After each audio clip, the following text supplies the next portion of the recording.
الحمد لله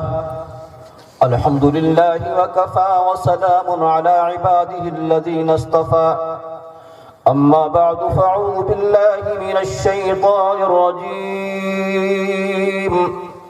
بسم الله الرحمن الرحيم فاذكروا آلاء الله لعلكم تفلحون آمنت بالله صدق الله العلي العظيم ونحن على ذلك لمن الشاهدين والشاكرين والحمد لله رب العالمين۔ حضرات، خطبہ مسنونہ کے درمیان قرآن مقدس کی جو آیت کریمہ میں نے آپ کے سامنے تلاوت کی ہے، میں اس کی روشنی میں کچھ باتیں انشاءاللہ آپ کے سامنے بیان کروں گا، اور بہت سمپل انداز میں، اس لیے کہ اہل علم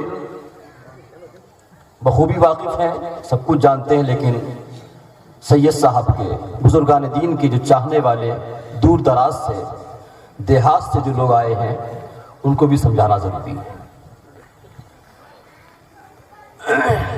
اور ہمارے نبی صلی اللہ علیہ وسلم کا فرمان بھی ہے، کلم الناس علی قدر عقولہم، لوگوں سے ان کی سمجھ بوجھ کے مطابق بات چیت کریں۔ بہرحال اب میں توجہ چاہتا ہوں آپ کی کہ یہ اولیاء کرام اللہ کی نعمتیں ہیں، اور قرآن کہہ رہا ہے، قرآن اس کا اللہ کا کلام، اللہ فرما رہا ہے کہ میری نعمتوں کا چرچا کرو، یعنی میرے محبوب بندوں کی یاد مناؤ، میرے ولیوں کی، میرے دوستوں کی یاد مناؤ۔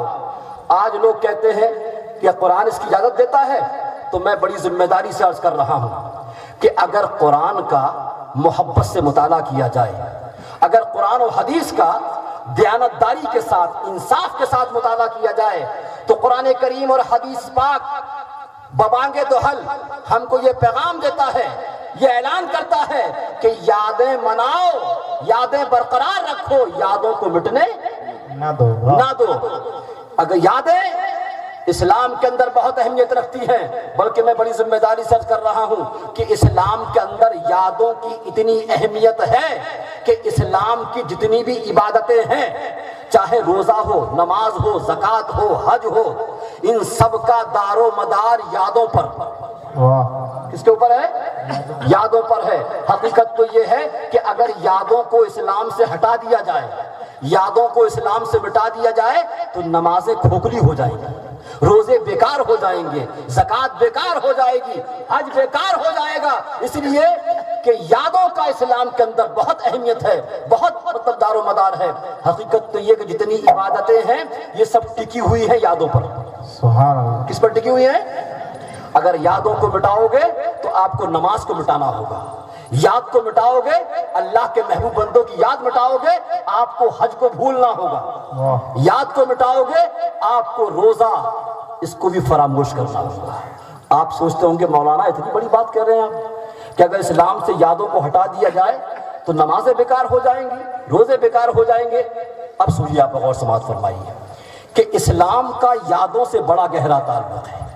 اللہ تبارک و تعالی چاہتا یہ ہے کہ اس کے محبوب بندوں کی یادوں کو زندہ کیا جائے، اس کے محبوب بندوں کی یادوں کو پائندہ کیا جائے، اس لیے کہ ان سے اسلام زندہ ہوتا ہے، دلوں کو تازگی ملتی ہے۔ توجہ چاہتا ہوں، اگر ہم اسلام کے چاہے فرائض ہوں، واجبات ہوں، سنتیں ہوں، ان کا اگر آپ گہرائی کے ساتھ مطالعہ کریں گے، ان کو سمجھیں گے، پڑھیں گے، تو یہ ساری جب گہرائی میں پہنچیں گے تو آپ کو سبق ملے گا کہ یہ ساری چیزیں کہتی ہیں کہ یادوں کو زندہ رکھو، یادوں کو برقرار رکھو، یادوں کو مٹنے نہ دو۔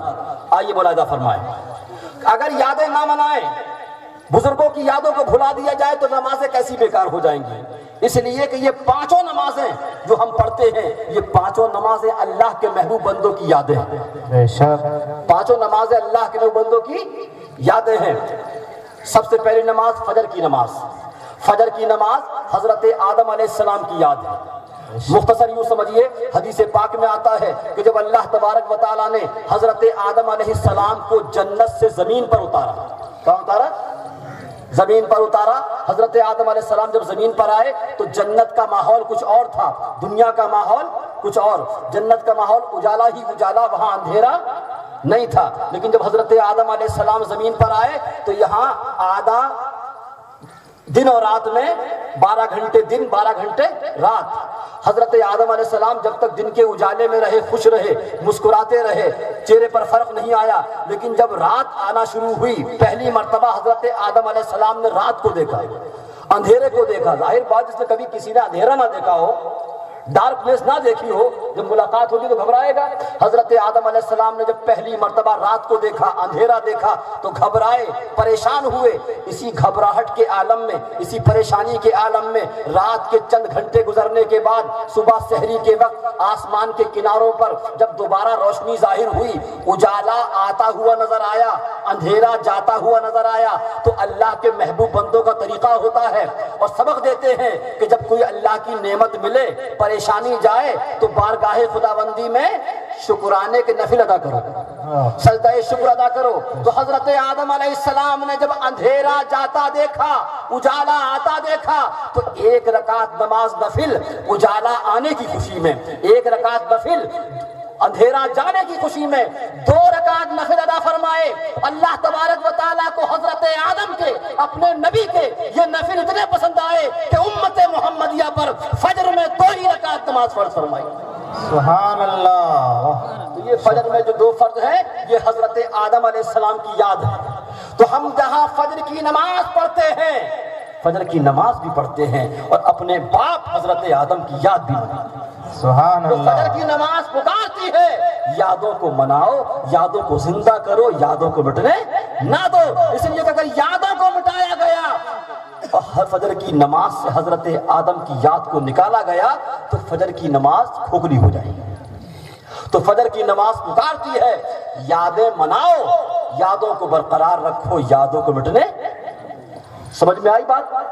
یاد رہے گا، اس پیغام کو آگے تک پہنچائیے گا۔ اگر ہم نماز کہتی ہے کہ یادیں مناؤ، اور آگے چلتے ہیں۔ ظہر کی نماز، ظہر کی نماز سب سے پہلے حضرت ابراہیم علیہ السلام نے ادا فرمائی۔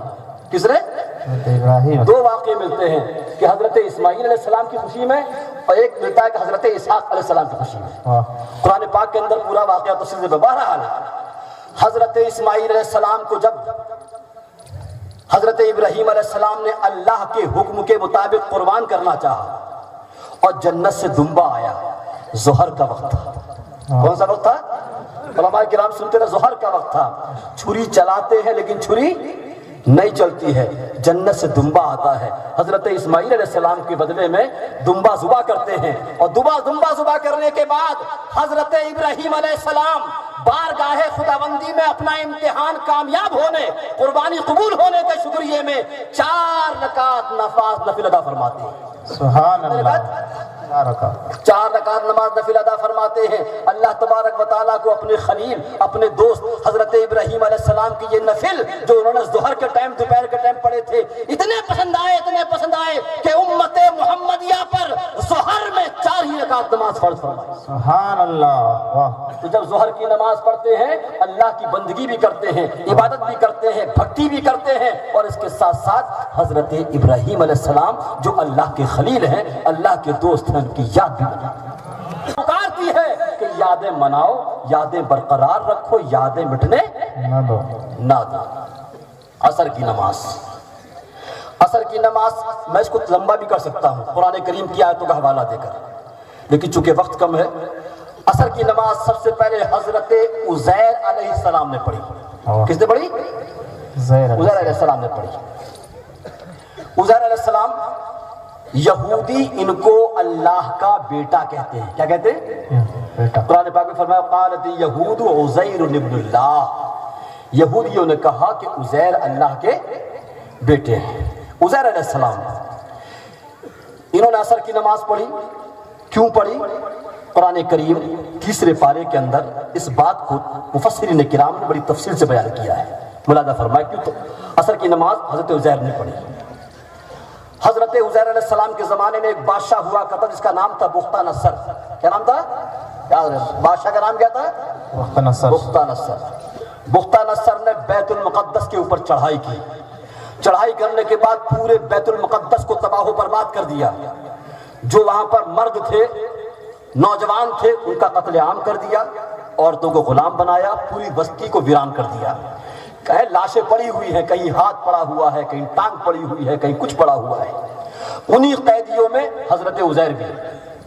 حضرت عزیر علیہ السلام کسی طریقے سے نکل آتے ہیں، اور جب نکلتے ہیں اور بستی سے جب حکم ہوتا ہے کہ جس بستی کے اوپر عذاب آئے تو وہاں سے نکل جانا چاہیے، وہاں سے نکل جانا چاہیے.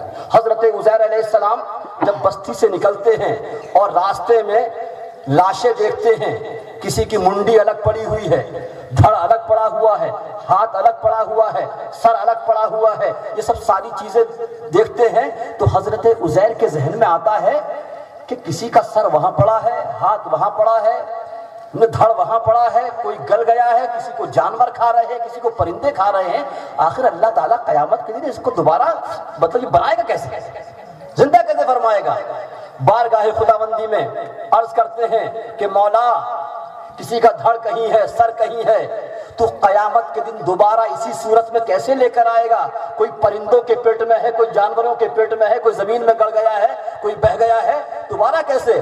تو اللہ تبارک و تعالیٰ فرماتا کہ اے عزیر کیا تجھ کو میری قدرت پہ یقین نہیں ہے؟ کہا کہ مولا یقین تو ہے، یقین تو ہے، لیکن اپنی آنکھ سے دیکھنا چاہتا ہوں. سبحان اللہ. حق الیقین تو ہے لیکن عین الیقین آنکھ سے دیکھنا چاہتا ہوں. مشاہدہ. کہا کہ اچھا ٹھیک ہے دکھا دیں گے. حضرت عزیر چلتے ہیں، دوپہر کا ٹائم ہے، چلتے ہوئے کچھ کھانے پینے کا سامان لیتے ہیں.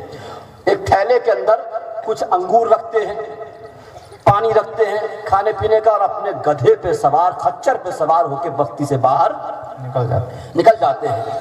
بستی سے باہر نکلنے کے بعد گرمی کا زمانہ تھا، ایک سایہ دار پیڑ دیکھ کر کے حضرت عزیر علیہ السلام اس کے نیچے آرام کرنے کے لیے لیٹ جاتے ہیں. اب جب لیٹتے ہیں، سوتے ہیں قیلولہ کرنے کے لیے، تو ایسا سوتے ہیں کہ 100 سال تک سوتے رہتے ہیں. کتنے سال تک؟ 100 سال تک سوتے رہتے ہیں.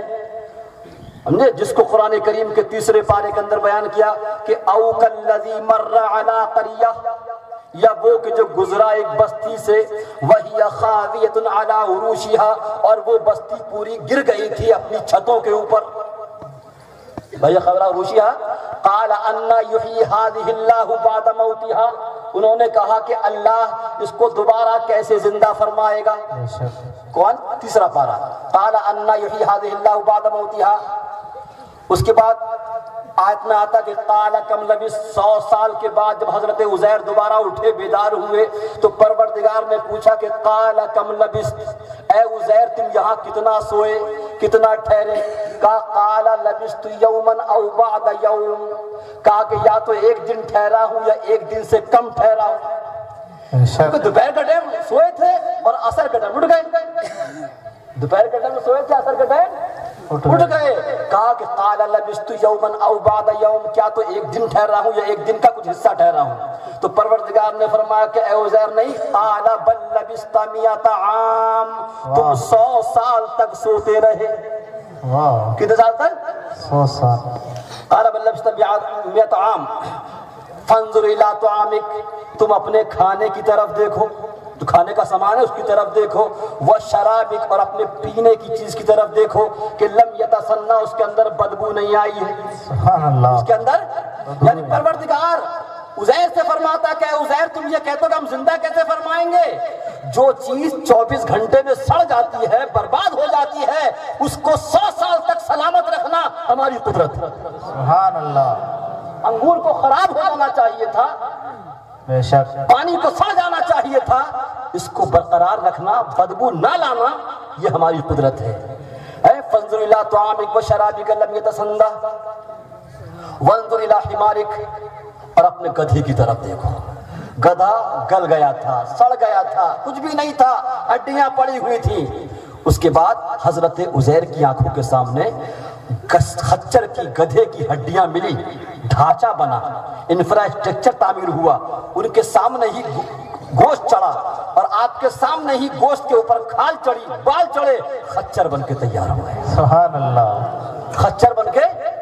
یہ کہاں بیان کیا گیا ہے؟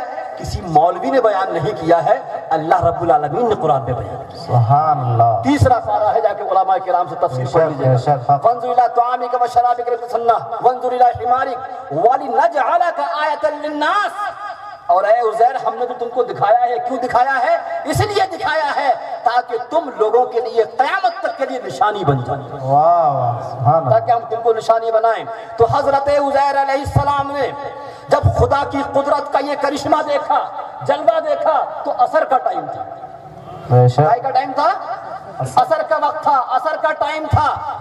حضرت عزیر نے جب یہ کرشمہ دیکھا، اللہ کی قدرت کا یہ منظر دیکھ کر، یہ کرشمہ دیکھ کر بارگاہ خداوندی میں سجدہ شکر کے طور پر 4 رکعت نماز نفل کی نیت باندھی۔ کتنی رکعت کی؟ 4 رکعت۔ 4 رکعت کی نیت باندھی، 4 رکعت نماز نفل پڑھے۔ اللہ تعالیٰ کو حضرت عزیر اپنے نبی کے یہ نفل اتنے پسند آئے کہ امت محمدیہ پر عصر میں 4 ہی رکعت نماز فرض فرض۔ سبحان اللہ۔ جب عصر کی نماز پڑھتے ہیں تو اللہ کی بندگی بھی کرتے ہیں، اللہ کی عبادت بھی کرتے ہیں، اور اس کے ساتھ ساتھ اللہ کے محبوب پیغمبر حضرت عزیر کی یاد بھی مناتے ہیں۔ بے شک۔ عصر کی نماز پکارتی ہے، آپ بولیے، عصر کی نماز پکارتی ہے، یادیں مناؤ، یادوں کو برقرار رکھو، یادوں کو مٹنے نہ دو۔ نہ دو۔ لوگ بات کرتے ہیں کہ بزرگوں سے محبت نہ رکھی جائے، ان کی یادیں نہ منائی جائیں، جبکہ اسلام ہم کو کہتا ہے کہ ان کی یادیں مناؤ۔ اور آگے بڑھتے ہیں۔ میں اگر اس پر تفصیل سے گفتگو کروں، قسم خدا کی شام ہو جائے گی، لیکن یہ ایسا ٹاپک ہے، لیکن میں کچھ ہر طریقے سے آپ کو حوالے دوں گا تاکہ جو لوگ اس طرح کا مزاج دیتے ہیں کہ ان کے آستانوں پر نہ آیا جائے، ان سے عقیدت نہ رکھی جائے، آپ اچھی طریقے سے یہ اسلام کا میسج، قرآن کا میسج، حدیث کا میسج، پیغام لے کر جائیں اور لوگوں کو بتائیں۔ درود پاک پڑھ لیجیے۔ اللہم صلی علی سیدنا شفیعنا و مولانا محمد علیہ یا حبیبی یا رسول اللہ۔ آپ میں سے جو اہل علم ہیں وہ تو واقف ہیں، لیکن جو کم پڑھے لکھے ہیں، یہ بزرگان دین صوفیاء کرام سناتے نہیں ہیں، پلاتے ہیں۔ تو مجھے یہ بتائیے کہ آپ پی رہے ہیں یا سن رہے ہیں؟ یاد رہے گا نا؟ ہاں، بس یاد رہنا چاہیے۔ حضرات، مغرب کی نماز، بے شک۔ مغرب کی نماز اللہ کے رسول حضرت داؤد علیہ السلام کی یاد ہے۔ سبحان اللہ۔ حضرت داؤد علیہ السلام پر کون سی کتاب نازل ہوئی؟ زبور۔ زبور۔ تو حضرت داؤد علیہ السلام کی یاد مغرب کی نماز، ملاحظہ فرمائیں، حضرت داؤد علیہ السلام سے کوئی خطا ہو گئی۔ کیا ہو گئی؟ گناہ نہیں ہوا، بلکہ کیا ہوئی؟ اس لیے کہ انبیاء کرام گناہ سے پاک ہیں، سبحان سے اللہ۔ گناہ نہیں ہو سکتا، خطا ہو۔ لیکن جو اللہ کے محبوب بندے ہوتے ہیں، اگر خطا بھی ہوتی ہے تو بہت شرمندہ ہوتے ہیں۔ تو اپنی غلطی پر نادم ہونا، شرمندہ ہونا، یہ انبیاء کرام کی سنت ہے، بزرگوں۔ اور جو شخص اپنی غلطی پر نادم نہ ہو، شرمندہ نہ ہو، تو ظاہر بات ہے کہ وہ اسلام کی مخالفت کرتا ہے۔ اللہ کی بارگاہ میں جو جتنی عاجزی کرتا ہے، شرمندگی کا اظہار کرتا ہے، اللہ تبارک و تعالیٰ اس کو اتنا ہی محبوب رکھتا ہے۔ تو حضرت داؤد علیہ السلام سے خطا ہو گئی، اس خطا کے اوپر کافی زمانے تک روتے رہے، اتنا روئے کہ شرمندگی کی وجہ سے روتے روتے بہت کمزور ہو گئے، بالکل پتلے ہو گئے۔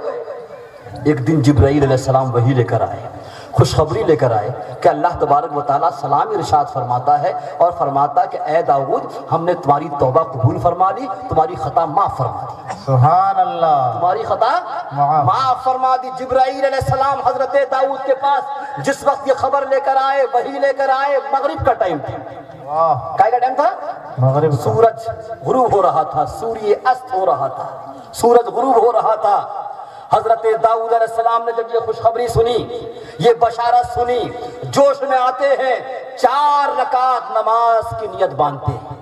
سبحان اللہ۔ 4 رکعت۔ 4 رکعت کی نیت باندھتے ہیں، لیکن روتے روتے اتنے کمزور ہو گئے تھے کہ 4 نہیں پڑھ پائے، 4 نہیں پڑھ پائے، 3 پر ہی سلام پھیر دیا۔ نیت باندھے 4 کی، پڑھے 3۔ اللہ تبارک و تعالیٰ کو اپنے محبوب کی یہ ادا اتنی پسند آئی کہ امت محمدیہ پر مغرب میں 3 ہی رکعت نماز پڑھ۔ سبحان اللہ۔ نعرہ تکبیر، نعرہ رسالت، عظمت اسلام۔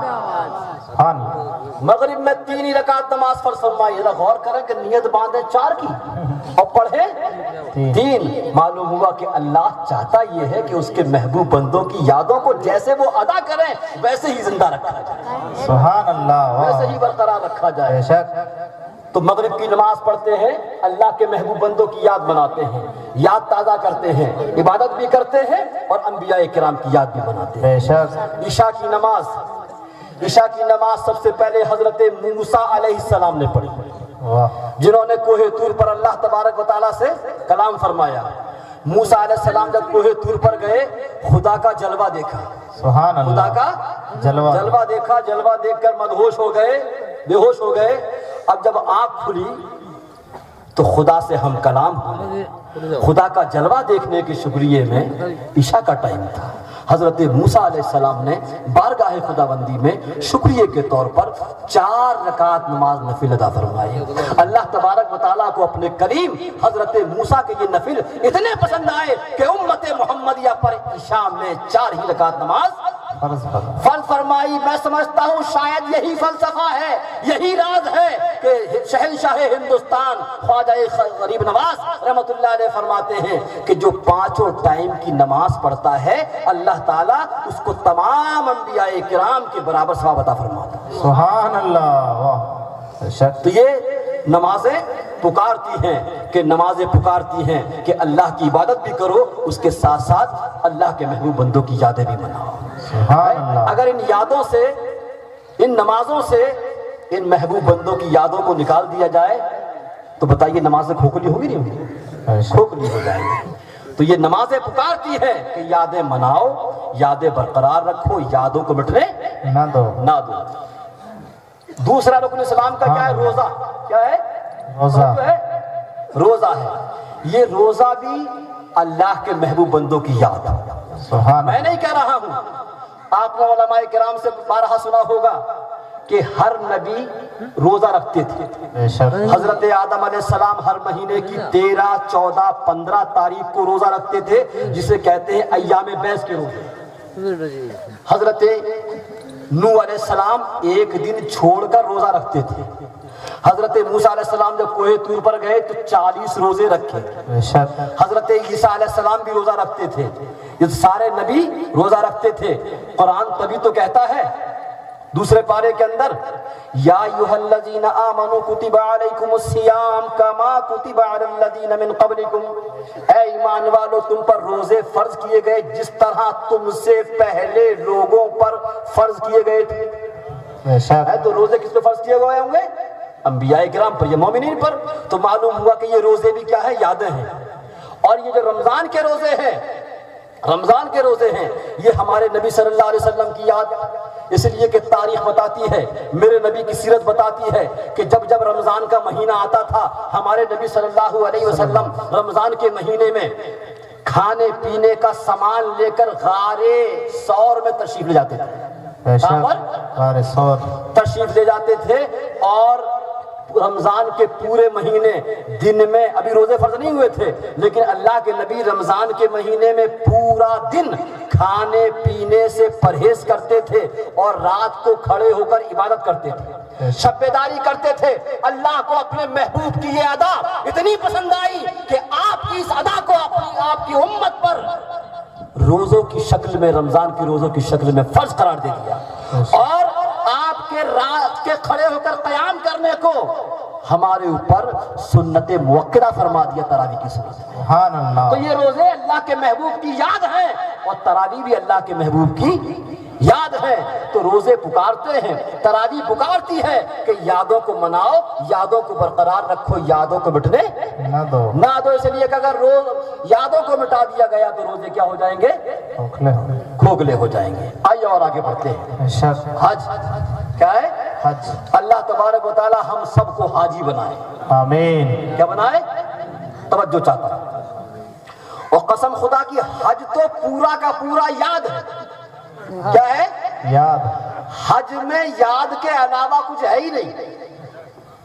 حج میں یاد کے علاوہ کچھ ہے ہی نہیں. توجہ چاہتا ہوں, میں زیادہ باریک باتیں نہیں, موٹی موٹی بات بتاتا ہوں. حج پورا کا پورا یاد ہے, بزرگوں کی یاد, آپ ایک ایک چیز کو اٹھا کے دیکھیں گے تو ہر چیز، جب آپ طواف کریں گے، طواف بھی کہتا ہے یادیں مناؤ، کپڑے پہنیں گے وہ بھی کہتا ہے۔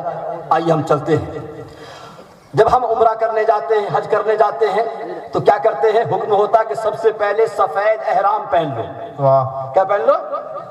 سفید احرام پہن لو۔ ایک چادر اوڑھتے ہیں، ایک چادر باندھ بغیر سلی۔ ہم نے کہا مولا تیرا فلسفہ ہماری سمجھ میں نہیں آتا، ہم بہترین قسم کا لباس پہنے ہوئے ہیں، بہترین قسم کے جبے پہنے ہوئے ہیں، لباس پہنے ہوئے ہیں، اور تو فرما رہا ہے کہ ان سب کو اتار دو اور بغیر سلی چادریں پہن لو؟ یہ کیا فلسفہ؟ یہ ہماری سمجھ میں نہیں آتا۔ تو مولا تبارک و تعالیٰ فرمائے گا نادان، یہ یادوں کا معاملہ ہے۔ کس کا معاملہ ہے؟ یادوں کا معاملہ ہے، محبت کا معاملہ ہے۔ ارے میرے خلیل نے، حضرت ابراہیم نے اور ان کے لخت جگر نے، حضرت اسماعیل علیہ السلام نے جب خانہ کعبہ کی تعمیر فرمائی تھی تو ان کا یہی لباس تھا۔ میں چاہتا یہ ہوں کہ جب تم میرے گھر کے اندر آؤ تو میرے خلیل کا لباس پہن کر، سبحان اللہ، واہ، میرے خلیل کا لباس پہن کر آؤ۔ تو احرام پکارتا ہے کہ یادیں مناؤ، یادیں برقرار رکھو، یادیں مٹنے۔ ارے تم حج ہی نہیں کر سکتے اگر یادوں کا انکار کرو گے، عمرہ ہی نہیں کر سکتے۔ تم اگر عمرہ کرنا چاہتے ہو، حج کرنا چاہتے ہو تو ایسے نہیں تو ویسے، یا تو خوشی سے یا مجبوری سے تم کو پہننا ہوگا۔ میرے محبوب کی یاد بنا دی ہوگی۔ تو ہم احرام پہنتے ہیں، احرام کس کی یاد ہے؟ حضرت ابراہیم علیہ السلام۔ حضرت ابراہیم علیہ السلام۔ تو احرام پکارتا ہے کہ یادیں مناؤ، یادیں برقرار رکھو، یادوں کو مٹنے۔ احرام پہن لیا، احرام پہننے کے بعد خانہ کعبہ کے اندر جاتے ہیں، طواف کرتے ہیں۔ کیا کرتے ہیں؟ توجہ ہے نا، طواف کرتے ہیں۔ اور طواف کا انداز کیا ہوتا ہے کہ 3 چکر سینہ تان کر لگاتے ہیں۔ کتنے چکر؟ 3 چکر، اسے کیا کہتے ہیں؟ رمل نہیں، 3 چکر سینہ تان کے لگاتے ہیں اور 4 چکر سیدھے انداز میں لگاتے ہیں۔ یہی ہوتا نا، سینہ تان کر۔ میں نے عرض کیا کہ مولا تیرا فلسفہ میری سمجھ میں نہیں آتا، تو قرآن میں فرما رہا ہے کہ وَلَا تَمْشِ فِي الْأَرْضِ مَرَحًا، زمین پر اکڑ کر مت چلو، زمین پر تکبر کے ساتھ مت چلو، عاجزی سے چلو، انکساری سے چلو، اور تیرے گھر میں تیرے حکم سے اکڑ کر چلنا، یہ کیا فلسفہ ہے؟ ایک طرف قرآن میں فرما رہا ہے کہ زمین پر اکڑ کے مت چلو، اور اپنے گھر میں حکم دے رہا ہے 3 چکروں میں سینہ تان کے چلو، یہ کیا فلسفہ ہے؟ تو پروردگار فرماتا ہوا نظر آتا ہے میرے نادان بندے، یہ محبت کا معاملہ ہے، یہ عقیدت کا معاملہ، یہ یاد کا معاملہ ہے۔ کہا کیسی یاد؟ کہا کہ اسلامی تاریخ کو پڑھ، اسلامی تاریخ کا مطالعہ کر۔ جب تو نبی کی سیرت کو پڑھے گا، اسلامی تاریخ کا مطالعہ کرے گا تو تجھ کو نظر آئے گا ابتدائے اسلام میں، اسلام کے شروعاتی دور میں میرے آقا صلی اللہ علیہ وسلم اور صحابہ کرام ایک مرتبہ جنگ میں تھے۔ کہاں تھے؟ جنگ میں تھے، اور حالات یہ تھے کہ صحابہ کرام دن میں حق کی خاطر جنگ لڑتے تھے، روزہ رکھتے تھے، جنگ لڑتے تھے، اور رات کو شب بیداری کرتے تھے۔ اب آپ ذرا غور کریں کہ جو مہینوں دن میں روزہ بھی رکھتا ہو، جنگ بھی لڑتا ہو اور رات کو شب بیداری کرتا ہو تو اس کی صحت کا کیا عالم ہے؟ تو دن میں روزہ رکھنے، جنگ لڑنے، رات کو شب بیداری کرنے کی وجہ سے صحابہ کرام بہت کمزور ہو گئے۔ کیا ہو گئے؟ پتلے دبلے، ہڈیاں نکل آئیں چہروں پر، کمزور ہو گئے۔ اسی عالم میں جب مکہ مدینہ شریف تشریف لائے تو میرے آقا نے فرمایا کہ فلاں تاریخ کو عمرہ کرنے کے لیے مکہ شریف جانا ہے۔ سرکار کے ساتھ میں بہت سے صحابہ کرام عمرہ کرنے کے لیے جب مکہ کی طرف روانہ ہوئے اور مکہ کی سرزمین پر پہنچے، باہر پڑاؤ ڈالا اور مکے کے کافروں نے دیکھا کہ یہ مسلمانوں کے چہرے سوتے ہوئے ہیں، کمزور ہو گئے ہیں، پتلے ہو گئے ہیں، تو آپس میں ہنسی مذاق کرنے لگے، ٹھٹا کرنے لگے، ہنسی اڑانے لگے، کہنے لگے اب تو محمد صلی اللہ علیہ وسلم کے جانثار ماننے والے، اسلام کے فالوور، اسلام کے پیروکار اتنے کمزور ہو گئے ہیں کہ خانہ کعبہ کا طواف بھی نہیں کر پائیں گے، طواف کرتے کرتے چکر کھا کے گر جائیں گے۔ چکر کھا کے جب میرے نبی کو یہ معلوم ہوا کہ کافر ہماری کمزوری کا مذاق اڑا رہے ہیں، گستاخ ہماری کمزوری کا مذاق اڑا رہے ہیں، ہنسی کر رہے ہیں، تو میرے آقا نے ارشاد فرمایا کہ اے میرے صحابہ، آج کے بعد سے جب تم خانہ کعبہ کا طواف کرو گے تو 3 چکر سینہ تان کے لگاؤ گے اور 4 چکر سیدھے انداز میں، تاکہ تمہاری ہیبت، تمہارا دبدبہ، تمہاری بہادری، تمہاری شان و شوکت ان کے دلوں پر قائم ہو جائے۔ سبحان اللہ، واہ، ان کے دلوں پر قائم ہو جائے۔ تو سرکار دو عالم صلی اللہ علیہ وسلم کے حکم سے جانثار صحابہ نے خانہ کعبہ میں اسلام کی شان و شوکت کو بلند کرنے کے لیے، اپنا ایمانی دبدبہ لوگوں کے دلوں پر بٹھانے کے لیے، اپنی ہیبت لوگوں پر بٹھانے کے لیے جو چکر لگائے تھے، اللہ کو ان کی یہ ادا اتنی پسند آئی، اتنی پسند آئی کہ قیامت تک کے لیے طواف کرنے والوں کے لیے واجب کر دیا کہ جب خانہ کعبہ کا طواف لگاؤ گے تو 3 چکر سینہ تان کے لگاؤ گے اور 4 چکر سیدھے انداز میں۔ سبحان اللہ، واہ، طواف پکارتا ہے، طواف پکارتا ہے کہ یادیں مناؤ، یادیں برقرار رکھو، یادوں کو۔ اگر یادوں کا معاملہ نہ ہوتا، چلیے اس دور میں اسلام کمزور تھا، اسلام مسلمان کم تھے، لیکن آج تو وہاں مسلمان ہی مسلمان، آج تو اسلام ہی اسلام ہے، پھر آج سینہ تان کے لگانے کی کیا ضرورت ہے؟ آج تو کمزوری ہے نہیں۔ کیا معلوم ہوا کہ اللہ کو اپنے محبوب بندوں کی ادا پسند ہوتی ہے، وہ نہیں چاہتا کہ ان کو مٹنے دیا جائے۔ تو طواف پکارتا ہے کہ یادوں کو مناؤ، یادوں کو برقرار رکھو، یادوں کو مٹنے۔ سمجھ میں آیا؟ آئیے اور آگے چلتے ہیں۔ اس کے بعد طواف کرنے کے بعد جب ہم پہنچتے حجر اسود کے پاس تو حجر اسود کو چومتے ہیں۔ کیا کرتے ہیں؟ چومتے ہیں، بوسہ دیتے ہیں، اور اگر چومتے بھی نہیں ہے تو اس کی طرف ہاتھ کر کے ہاتھ کو چومتے ہیں، لیکن چومتے ہیں۔ کچھ کمبخت کہتے ہیں ادھر ہم کچھ چیزیں چومتے ہیں، وہ کہتے ہیں پوجتے ہیں، وہ کہتے ہیں، جبکہ چومنا اور ہے، پوجنا اور ہے۔ اگر چومنے کا نام پوجنا رکھ دیا جائے تو دنیا میں کوئی بھی مسلمان نہیں رہے گا۔ اس لیے کہ بچہ کا گود میں آیا، بچوں کو چومتے ہیں، صبح کو نماز پڑھ کے آئے، قرآن شریف لیا تو سب سے پہلے جزدان چوما، تو اس لیے چوما کہ مطلب یہ کہ یہ بہت اچھے فیکٹری کا بنا ہوا ہے۔ جزدان نکالا، اس کے بعد گتا چوما، اس لیے چوما کہ یہ میل کا بنا ہوا ہے۔ پھر قرآن چوما، کیا مطلب؟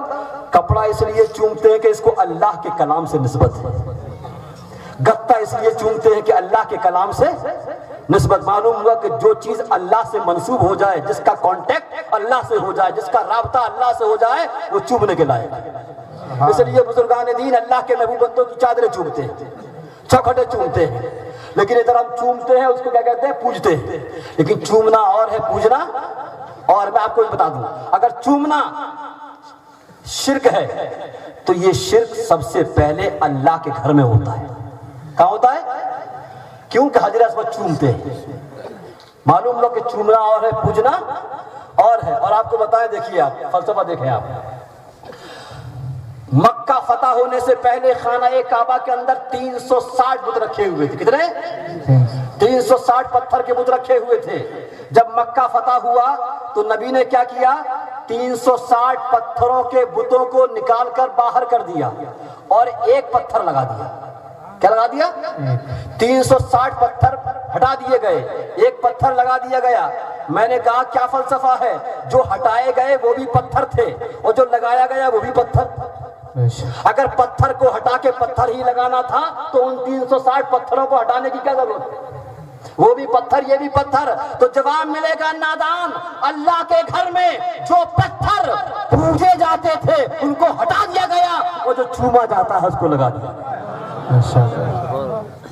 جو پوجے جاتے تھے ان کو تو معلوم ہوا کہ چومنا اور ہے، پوجنا۔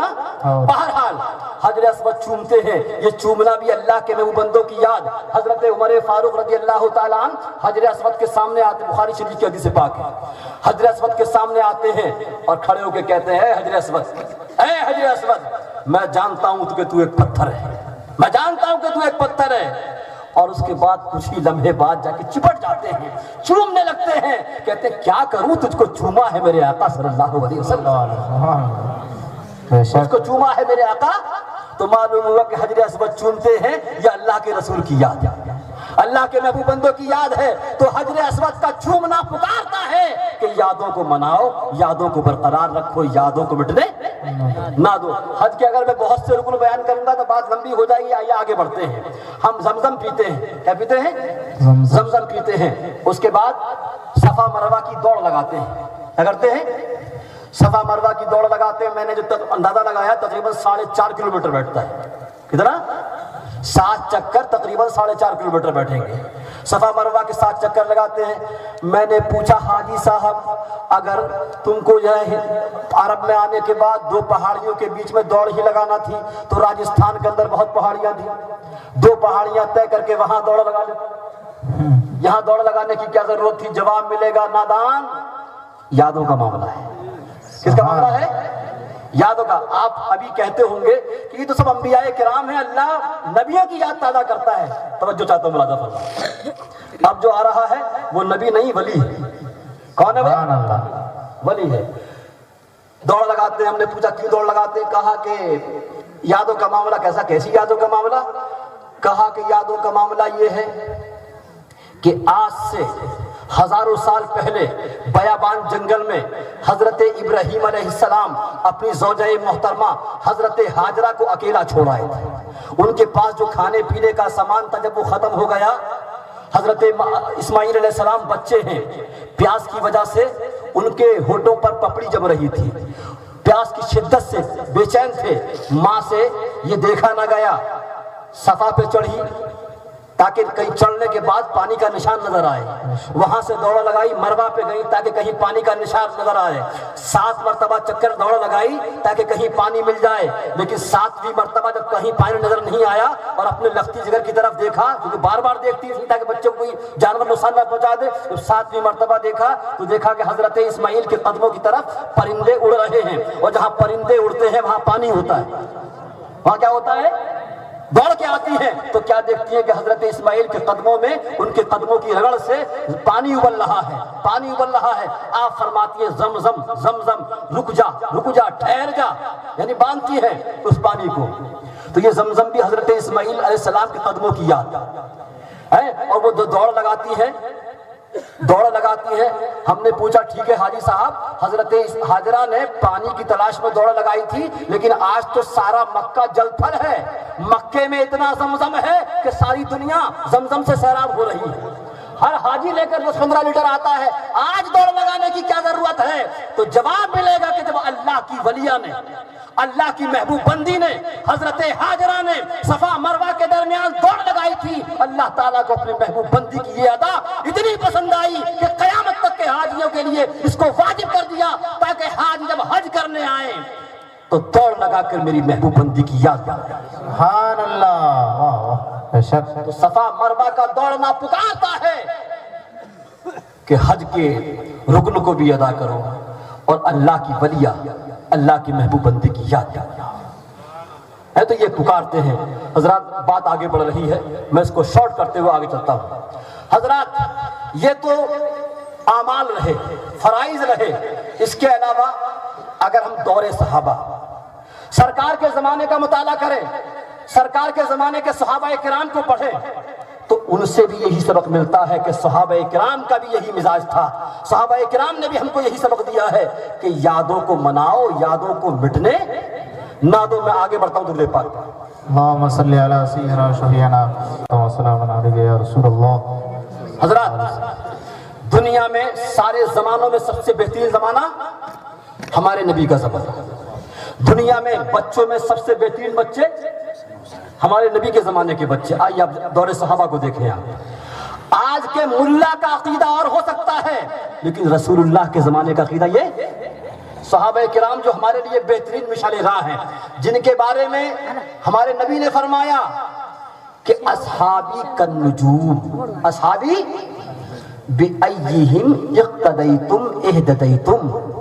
یہ حدیث آپ لوگوں کے لیے جو کہ یہاں پر سندھی پورا علاقہ ہے، یہ سجا شریف اچھی طرح سمجھ سکتے ہو۔ میرے نبی نے فرمایا کہ میرے صحابہ ستاروں کی طرح ہیں، میرے صحابہ ان میں سے جس کی پیروی کرو گے، جس کے طریقے پر چلو گے کامیاب ہو جاؤ گے۔ آج تو روڈ بن گیا ہے، اگر تم جو ہے کیا بولتے ہیں بار میڑ سے تم کو سجا شریف آنا ہوتا، اگر رات کے ستارے نہ ہوتے، ان کو دیکھ کے تم یہاں آ سکتے تھے؟ نہیں آ سکتے تھے۔ تو کیا فرمایا نبی نے کہ اگر میرے تمام صحابہ ستاروں کی طرح ہیں، ان میں سے جس کی پیروی کرو گے تم کیا ہو جاؤ گے؟ نبی نے ضمانت دی ہے۔ آئیے اب دیکھیں صحابہ کرام ہم کو کیا عقیدہ دیتے ہیں، کیا مزاج دیتے ہیں، کیا ذہن دیتے ہیں۔ حضرات دور رسالت سرکار کا زمانہ ہے، ایک چوراہے پر کچھ بچے کھیل رہے ہیں۔ کیا کر رہے ہیں؟ کھیل رہے ہیں۔ اور کھیل کیسا؟ بچے نورانی، اس زمانے کا کھیل بھی نورانی۔ بچے کھیل کھیل رہے ہیں اور نورانی کھیل۔ بچے کھیل کھیل میں اذان کی پریکٹس کر رہے ہیں، اذان کی مشق کر رہے ہیں۔ کوئی بچہ کہہ رہا ہے اللہ اکبر اللہ اکبر، کوئی بچہ پڑھ رہا ہے اشہد ان لا الہ الا اللہ اشہد ان لا الہ الا اللہ، کوئی بچہ کہہ رہا ہے اشہد ان محمد رسول اللہ، کوئی بچہ کہہ رہا ہے حی علی الصلاۃ، کوئی کہہ رہا ہے حی علی الفلاح۔ ان بچوں کے کھیل کی ٹولی کی طرف سے میرے آقا کا گزر ہوتا ہے، سبحان اللہ، رحمت عالم کا گزر ہوتا ہے۔ میرے آقا جب دیکھتے کہ بچے کھیل رہے، اور میرے آقا بچوں سے ویسی بہت محبت فرمایا کرتے تھے، بلکہ اتنی محبت کہ جب بچوں کے پاس سے گزرتے تھے تو ان کو سلام کیا کرتے تھے، السلام علیکم۔ آج ہم کسی کے پاس سے گزرے تو بچہ بڑے کو بھی سلام کرنا اپنی توہین سمجھتے ہیں، جبکہ سلام میں پہل کرنا یہ میرے آقا کی محبوب سنت ہے۔ حضرت شیخ عبداللہ محدث دہلوی فرماتے ہیں کہ آج بھی جب کوئی عمرہ کرنے جاتا ہے، حج کرنے، اور ہم کہتے ہیں کہ ہاں سرکار کی بارگاہ میں ہمارا سلام پیش کرنا، آپ فرماتے ہیں کہ میرے آقا اس کے سلام کرنے سے پہلے ہی سلام فرما لیا کرتے ہیں۔ تو میرے آقا نے کبھی زندگی میں بھی کسی کو سلام کرنے میں پہل کرنے کا موقع نہیں دیا، اور آج بھی میرے آقا سلام کرنے کا کسی کو موقع نہیں دیتے ہیں۔ اس لیے سلام کرنے والے پر کتنی 90 نیکیاں ملتی ہیں اور جواب دینے والے پر 10۔ بہرحال میرے آقا گزرتے ہیں، بچوں کو سلام کرتے ہیں۔ میرے آقا نے دیکھا کہ ان بچوں کے اندر جو بچے اذان پڑھ رہے ہیں ان میں ایک بچہ صحابی رسول حضرت ابو درداء رضی اللہ تعالیٰ عنہ کا ہے۔ حضرت ابو درداء رضی اللہ تعالیٰ عنہ کا بچہ بہت اچھی اذان پڑھ رہا ہے، بڑی اچھی آواز ہے۔ میرے آقا اس بچے کو پاس بلاتے ہیں کہ بیٹا ادھر آؤ، اور بلانے کے بعد کہا بہت اچھی اذان پڑھتے ہو، اور میرے آقا اس بچے کے سر پر اپنا دست رحمت رکھتے ہیں، سبحان اللہ، دست نبوت رکھتے ہیں، پیار کرتے ہیں، بہت سی دعائیں دیتے ہیں۔ بچہ دوڑتا ہوا اپنی ماں کے پاس جاتا ہے، ماں سے کہتا ہے کہ ماں آج تو نصیبہ جاگ اٹھا، کونین کے خزانے قدموں میں آ گئے، آج تو سکندر ہو گئے۔ کہا کون سا خزانہ مل گیا، کیا نصیبہ جاگ اٹھا؟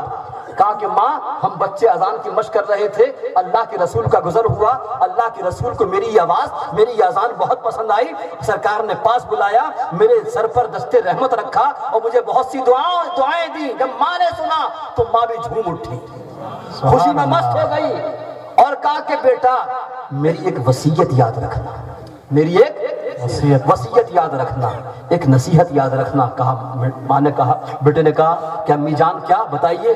کہا کہ بیٹا زندگی میں کتنے ہی طوفان آئیں، کتنی بھی پریشانیاں آئیں، لیکن اپنے سر کے بالوں کو کبھی زندگی میں کٹوانا مت۔ سبحان اللہ، اپنے سر کے بالوں کو کبھی زندگی میں کٹوانا مت، کیونکہ تیرے یہ بال ان پر نبی کا دست رحمت رکھا گیا ہے، اب یہ اس لائق نہیں ہے کہ ان کو کٹوایا جائے، بلکہ ان کو قبر میں ساتھ لے کے جانا۔ معلوم ہوا کہ اس زمانے کے صحابہ کرام کا بھی یہ عقیدہ تھا کہ جو چیز اللہ کے محبوب سے وابستہ ہو جائے اس کو زندہ رکھو، برقرار رکھو، اس کو مٹنے نہ۔ سبحان اللہ، واہ واہ۔ تو آج کے دور کے ملا کی مانو گے یہ سرکار کے زمانے کے صحابہ کرام کی مانو گے؟ تو صحابہ کرام نے بھی عقیدہ دیا ہے کہ یادوں کو زندہ رکھو، یادوں کو برقرار رکھو، یادوں کو مٹنے نہ دو۔ آئیے اور آگے دیکھیں، ہر مدرسے کے اندر کتاب پڑھائی جاتی ہے ہدایہ شریف۔ کیا پڑھائی جاتی ہے؟ ہدایہ شریف۔ یہ علماء کرام پڑھاتے ہیں ماشاءاللہ، ان کی جتنی خدمت کرو کم ہے، اس لیے کہ یہ آپ کے دین کے لیے، قوم کے لیے نونہال ایک پلر تیار کرتے ہیں۔ ہدایہ شریف جلد 40 کے اندر ایک واقعہ بیان کیا گیا ہے کہ جب مکہ شریف کے، مدینہ شریف کے دیہاتی، کون؟ دیہاتی، عرب کے دیہاتی بدو جب مدینہ شریف آتے تھے تو جہاں سے مدینے کی سیما، مدینہ شریف کی سرحد شروع ہوتی تھی، وہاں کے کنکر اور پتھر کو اٹھا کے چومتے تھے۔ سبحان اللہ، وہاں کے کنکروں پتھروں کو اٹھا کے چومتے تھے۔ تو لوگوں نے کہا کہ اے دیہاتیوں کیا کرتے ہو؟ کنکر چومتے ہو، پتھر چومتے ہو، خاک چومتے ہو؟ تو مدینہ شریف کے بدو دیہاتی کیا ہی پیارا جواب دیا کرتے تھے، فرماتے تھے کہ نادانو، یہ کنکر کنکر سمجھ کے نہیں چومے جا رہے ہیں، یہ پتھر پتھر سمجھ کے نہیں چومے جا رہے ہیں، بلکہ یہاں کے ذرے ذرے کو نسبت ہے میرے آقا صلی اللہ علیہ وسلم۔ ہو سکتا ہے کہ میرے آقا کا ادھر سے گزر ہوا ہو، اگر وہ میرے آقا کے قدموں سے لگا ہوا ایک ذرہ بھی ہمارے ہونٹوں کو لگ گیا تو ہمارے بارے کے نیارے ہوئے۔ سبحان اللہ۔ تو اس زمانے کے دیہاتیوں کا بھی عقیدہ تھا کہ جو چیز نبی سے وابستہ ہو جائے اس کو زندہ رکھو، مٹنے نہ دو۔ ہم 4 امام مانتے ہیں۔ کتنے امام؟ 4 امام۔ میں چاروں کو نہیں بیان کروں گا، صرف ایک دیکھیں۔ مدینہ شریف کے 4 امام، امام اعظم ابو حنیفہ، امام شافعی، امام مالک، امام احمد بن حنبل۔ امام مالک مدینہ شریف کے بہت بڑے عالم، جب یہ چلتے تھے تو ان کے پیچھے 200 بڑے بڑے جلیل القدر علماء اکرام کا قافلہ چلا۔ آپ اندازہ لگا سکتے ہیں کہ 200 بڑے بڑے علماء اکرام جس کے پیچھے ہاتھ باندھ کر چلتے ہوں وہ کتنا بڑا عالم ہوگا۔ امام مالک جب آپ مدینہ شریف کی گلیوں سے گزرتے تھے تو کہیں پرانا مکان، کیسا پرانا مکان، پرانی دیوار نظر آتی تھی، جاتے تھے اور اس دیوار کو چومتے تھے۔ کون؟ امام جس کے مسلک کی ہم پیروی کرتے ہیں، جس پہ چلتے ہیں لوگ، وہ چومتے تھے۔ علماء کرام نے عرض کیا کہ حضرت یہ آپ دیوار چومتے ہیں، یہ بوسیدہ دیوار چومتے ہیں؟ فرماتے میں اس لیے چومتا ہوں کہ ان گلیوں سے میرے آقا کا گزر ہوا ہوگا، ہو سکتا ہے کہ میرے آقا جب گزرے ہوں گے تو ہوا نے آپ کے نالین پاک سے لگ کر کے ہو سکتا ہے کوئی ذرہ اس دیوار پہ آ گیا، اگر وہ ذرہ میرے ہونٹوں کو لگ گیا تو میرے لیے بہت بڑی خوشی کا ذریعہ ہو، سبحان اللہ، خوش نصیبہ کا باعث۔ تو صحابہ کرام کا، امام کا بھی یہی عقیدہ تھا۔ آئیے ہم چلتے چلتے اولیاء کرام کے ماننے والے ہیں، بس ایک واقعہ اولیاء کرام کا بھی یہی عقیدہ ہے کہ جو چیز اللہ